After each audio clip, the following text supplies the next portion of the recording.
On the 11th of May 2022, the remains of 17-year-old Brittany Drexel from Chile, New York have been found after she went missing on the night of the 25th of April 2009. The authorities have charged 62-year-old Raymond Moody with multiple offences relating to her death. Her remains were found buried in a wooded area along Old Town Avenue in Harmony Township of South Carolina. The authorities believe that on the 25th of April 2009, Raymond kidnapped her, lewdly assaulted her, and strangled her to death at the Santee River before burying her at the forest the following day. Brittany was positively identified through her DNA and dental records. Brittany travelled to Myrtle Beach with her friends without her parents' permission on the 22nd of April 2009. On the night of the 25th of April, she left the Bar Harbor Motel at around 8 p.m. and walked about 1.5 miles to visit a friend at the Blue Water Resort. She stayed there briefly before leaving again. She was captured on surveillance footage walking out of the Blue Water Resort at around 8:45 p.m. that night, wearing a multicoloured shirt, black shorts and flip-flops. She started walking along a stretch of the South Ocean Boulevard back to her hotel room. A final blurred image from a working camera in the street captured her halfway back to her apartment at 11th Avenue South, but she never made it back.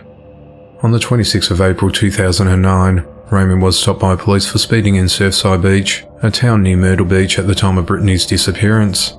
In 2011, police searched a room at Sunset Motel where Raymond was staying in Georgetown County, which was about 8 miles from where Brittany's cell phone last pinged.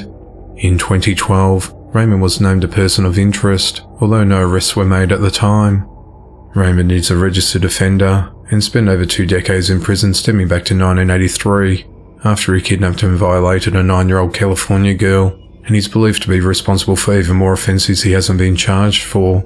Brittany's mother, Dawn Drexel, thanked the law enforcement officials for their tireless efforts, and thanked the media for keeping her daughter's case in the public eye.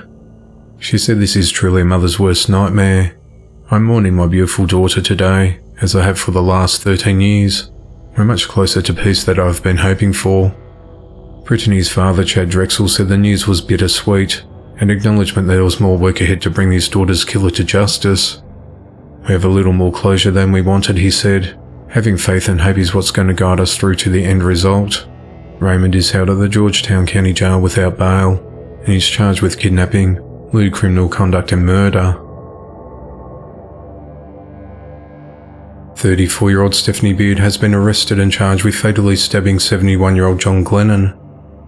The incident occurred in the early morning hours of the 13th of May 2022 in an apartment located at 323 Franklin Street in Manchester, New Hampshire, when Stephanie stabbed John multiple times before taking his car keys and fleeing the scene in his silver Subaru Impreza. The authorities responded to the apartment complex at 8 a.m. after his distraught girlfriend, 62-year-old Jeanette Boisvert, discovered his body. When officers arrived, they found John's unresponsive body lying on the floor, suffering from multiple stab wounds to his head, and he was declared dead at the scene. An autopsy determined that John's death was a homicide. Jeanette said that John wouldn't let a stranger into his apartment. A 96-unit apartment building, designed for senior living, has a buzzer system that allows residents to remotely let someone enter. There are security cameras everywhere throughout the complex, and officers were able to get a description of the suspect. Officers obtained an arrest warrant for Stephanie for second-degree murder, theft, and fugitive from justice. On the 14th of May, officers located Stephanie in Boston, which was about an hour's drive away from Manchester, and she was taken into custody.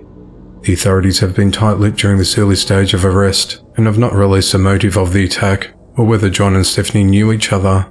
Stephanie's mother, Diane Beard, said her daughter struggled with homelessness and drug addiction over the last few years. She said she was a very good person, but she went overboard with drugs, which has affected her mental state, and this is what has come out of it.